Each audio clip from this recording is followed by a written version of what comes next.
Everybody, it's Cast and Court TV. This is your girl, Miss Public Info, here with the latest and greatest and sometimes hated updates of your most favorite courtroom cases going on around the country. Before we get started today, I first want to say thank you so much for all of my new subscribers. Thank you those who have been hanging with me for the last couple of months. Cast and Court TV is only a couple of months old, if you can believe it. But we're here to stay, and I just want to thank everybody for helping make us a channel that people are frequenting now. We're a micro channel right now, but we're going to grow, and we are growing, and we appreciate all those that have listened, all the faithful listeners that I have daily who tune in. Appreciate you guys so much. Now I do want to actually sort of like begin my actual updates today a little bit differently. We had some breaking news. This is not something I would normally cover, but because of the person, I'm going to Malcolm Jamal Warner, unfortunately, of the fame of the Cosby Show fame. That's not unfortunate, but the news is unfortunate. Malcolm Jamal Warner of Cosby Show fame, he famously played the iconic role Theo on the Cosby Show. He unfortunately has passed away. He passed away at the age of 54 on yesterday. He passed away in San Jose, Costa Rica. He was on vacation with his wife, and daughter. I assume they said family, so I assume that. And while he was there, he was enjoying time on the beach, and he unfortunately drowned in a riptide accident. Any of you who have spent time on the beach, any time in the ocean, know that the riptides or the rip currents that come up can be really, really, really strong. And even the strongest swimmers, those who are expert surfers, those who are actually, athletic swimmers, sometimes cannot swim against it. And unfortunately, he drowned in the accident. His body was discovered by fellow beachgoers, people on the beach. They sort of rescued him. I don't know if he was alive at that time, but reports are saying that by the time that the Red Cross got to him, the American Red Cross got to him, there were no vital signs at that time. And so they, unfortunately took his body to the morgue at that time. So, yes, Malcolm Jamal Warner, of course, he was Theo on the Cosby Show, but he also was a producer. He was a director. He directed several episodes of the original Fresh Prince of Bel-Air. He also directed some episodes of Grey's Anatomy. I believe he was also on the doctor show, The Resident. He was also on directed episodes of 911. They're on Fox. He's very, very noted, not just as an actor, as a kid actor. Like, he is someone who really made his mark here in Hollywood and will be truly, truly missed. He directed some music videos. He was just great. He was also a saxophonist, a jazz musician, just very accomplished, and someone who really was admired throughout industry, particularly the Black Hollywood circles. So we want to, extend our condolences to his wife, to his daughter, to his family, to his friends, to his fans around the world, and of course those who have worked with him, his colleagues, and everyone who will miss him, of course. So we have an update on this Shannon Sharpe situation. Last week I talked about how the case was dismissed. Tony Busby didn't show up to court, but then a few days later it was announced that the case is dismissed. And I'm going to talk about I talked about why essentially, there was a resolution. And I talked about how I was surprised that this case was being heard in a preliminary hearing civilly, because by this time, usually they sort of resolve it behind closed doors and go about their business. Well, a few days after I did that episode, they did announce that there was a resolution. This was on Friday, that there was a resolution to the case. That the case would be dismissed with prejudice, so that means that it will never be brought up again. And so now, over the weekend, we're hearing that the 22-year-old woman, I thought she was 26, guys, but she's 22.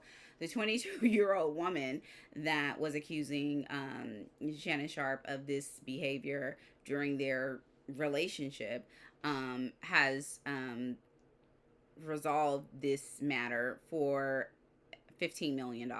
That is the word. Now, there is no official word from Tony Busby, who was her attorney, or from Shannon's attorney, who was Alani Davis.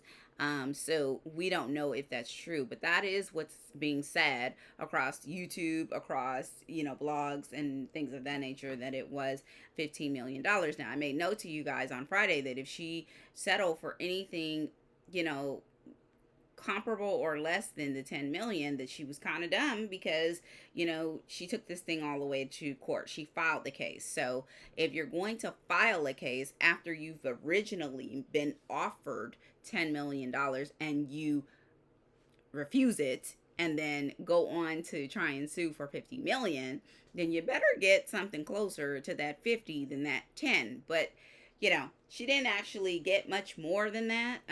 But it could have also been a situation where she's just trying to break even to get the original 10 that she was offered. These things happen, and you may be asking, like, why did that happen? Well, one of the reasons is because during the early stages of these civil cases, they're in what is called a discovery phase. And so each side is sort of discovering, if you will, what each side has for evidence, or what they have to, bring to the table, and if the case is worth a trial. Now, no one wants to do the trial. That's the whole thing. And so a lot of times, plaintiffs will file in these particular kinds of cases. They'll file publicly and then make matters public, as we saw with the text messages and the voicemails, in order to sort of get a heftier award, if you will. And so that is the reason she sort of said, well, I'm filing for 50 million.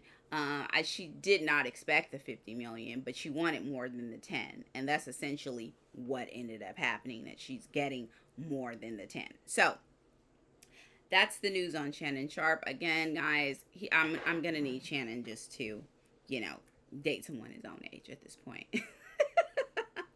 But that's neither here nor there. Now, on to some updates on the American Idol executive who was discovered dead in her home last week, along with her husband. So this is the story about Robin Kay and her husband, Thomas DeLuca. I may mention to you guys last week that they were burgled by 22-year-old Raymond Boudrian, who actually scaled the fence and came into their home. Their home is fortified by 7-8 foot tall walls with barbed wire over them and all of that stuff. And the police had actually come to the home 4 days before they were discovered, after there was a call about a suspicious person sort of, on the property. And I talked to you guys about how the police actually sent an overhead did an overhead scope. So they did a helicopter scope to see if there was anyone in the property. Well, today it was said that the police actually did that. They did the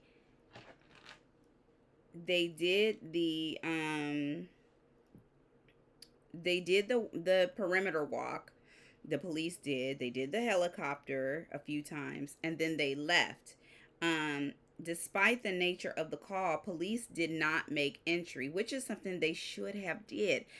They didn't breach the door. They didn't look inside. All of this according to People magazine, which published this story today. They didn't know that the couple were already dead, or they were dying there in the house at the time that they were there, sort of on the perimeter, doing all of that. Their bodies weren't discovered until 4 days later, until there was this welfare check request that was given from one of the couple's friends to say, hey, we haven't heard from them. So had the police, the point of this story here is, had the police did the extra step, taken the extra step, and actually breached the perimeter, they may have found these two alive. Maybe they could have helped them survive. No one really knows, because we don't know their condition, whether they were, shot in a way that they were, instantly, unalived or whatnot. But now investigators say that the couple were actually unalived on the same day the officers stood outside the front of their home. So that same day that that call came in about that they see a suspicious person. So the questions are: could they have saved them? If they have gone into entry, could things have gone differently? Um, that decision by police may have sort of been the difference between life and death for the couple. And these are the questions that are coming from the public, that are coming from the press, but are also coming from the couple's family.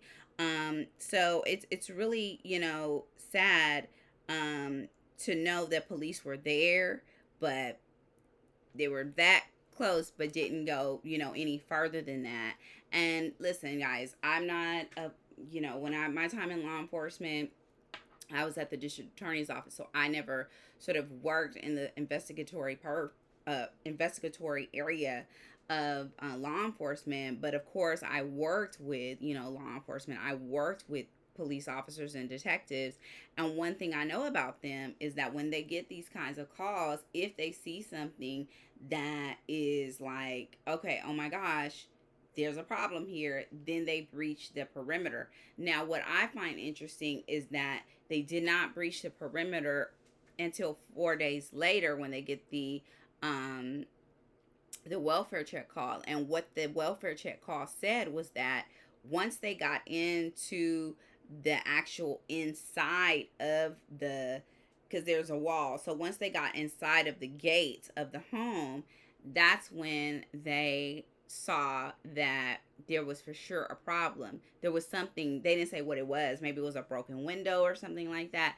But that's when they knew it was for sure a problem. So I'm assuming that because on the 4 days before, I'm assuming the reason they didn't go in is because they didn't see anything on the outside of the home or the perimeter of the home that actually sort of said, okay, oh my gosh, we need to go in.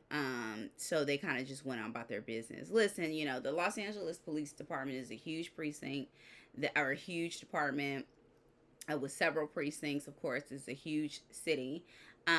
So, a lot of times, depending on who's taking that call, what police officer is taking that call, they may not take the extra step. It's kind of like anything we do at work. I don't care what line of work you're in. It's like, will you take the extra step today to do your job, or don't you? And in this particular instance, as it relates to the first time they were called, those officers that actually responded did not take the extra step, and therefore they missed. But who's to say these folks were actually alive anyway? They may not have been alive. You know what I mean? So just, extra things to sort of think about that are coming up in the press right now, that are, sort of, sounds like they're being pretty critical of the Los Angeles Police Department. So, especially now, they're also saying that there wasn't any, the first, what they're saying is the first dispatcher audio from the day that they actually found the bodies on July 10th said that they don't actually, or no, I'm sorry, the day that the people actually died, not the day that they actually discovered them, but the day they actually died, which was July 10th. The dispatch radio recordings reveal there was a potential robbery. They were saying there's an unknown man with a tan complexion. He hopped over the fence, and they give the address. And then moments later, a police helicopter comes in, and they sort of look, and then they say, well, can you call the person reporting to see if they still have eyes on the person. And then a few minutes later, the officer follows up and he says, well, I don't have any evidence of a forced break-in. We're clear here. And he's looking overhead. So it doesn't sound good. Doesn't sound like there was a lot of thoroughness taken in. And sometimes, they get so many of these calls, especially up in the hills where this happened, and Encino, that it may not have been taken, as serious as it should have. But we'll stay on the pulse of this. Now on to the, I wanted to talk about the Jamal White situation. Now, there hasn't really been a lot of updates on this one. Um, Actually, there is. Hold on, guys. This just came in a few hours ago, so you're reading this with me. So we're going to read this together. There's a second adult who has been charged in connection to the abduction of Jamal White. So this is the 38-year-old I talked to you guys about.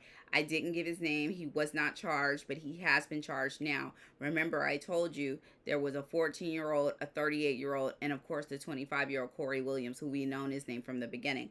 But Fabian Johnson, who is 38, faces charges in connection to his alleged role in the abduction of the 7-year-old boy who was found safe one day later. This is Jamal White. And as we learn, Jamal White Jr.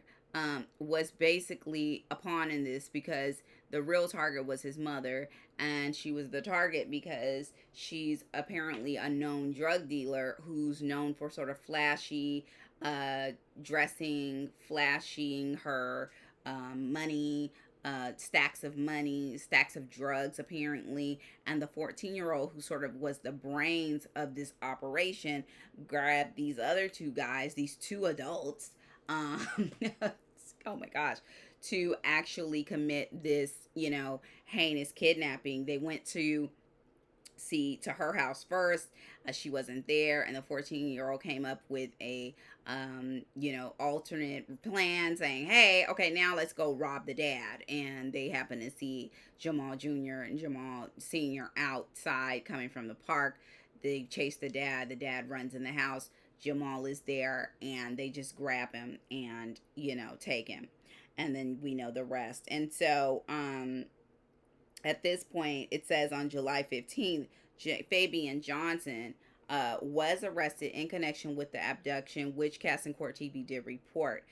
Johnson was charged Sunday with being a party to the crime of kidnapping by forcibly seizing or confining another individual. And I told you guys, when it involves a minor, these particular charges normally get upgraded. So they will go, the police, the arrest charges are, kidnapping by forcibly seizing or confining another individual.